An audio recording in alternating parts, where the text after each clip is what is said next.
नमस्ते नमस्ते रमे हुनुहुन्छ।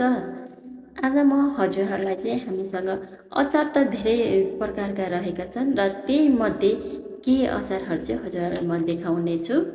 अब हामी अचार हेर्न जाउँ है।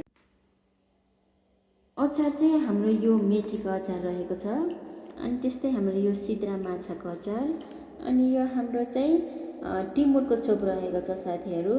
त्यस्तै हामीसँग यो आँपको अचार रहेको छ। त्यस्तै आँपको अचार चाहिँ हामीसँग थोरै मात्रै पाइन्छ साथीहरू।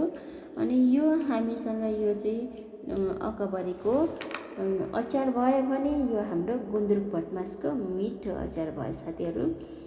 त्यस्तै योभन्दा बाहेक अरू अचार पनि रहेका छन्।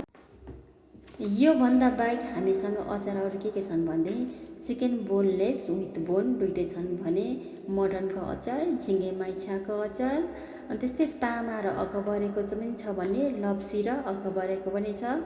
मुलाको अचार पनि रहेको छ, लप्सीको खटिपेटी पनि रहेको छ।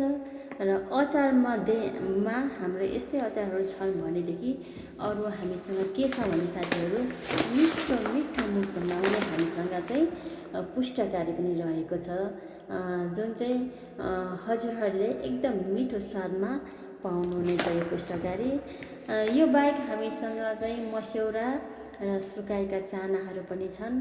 यदि हजुरहरूलाई अचार, मस्यौरा, चाना, पुष्टकारी मनपर्छ भनेदेखि चाहिँ अर्डर गर्नुहोला है त।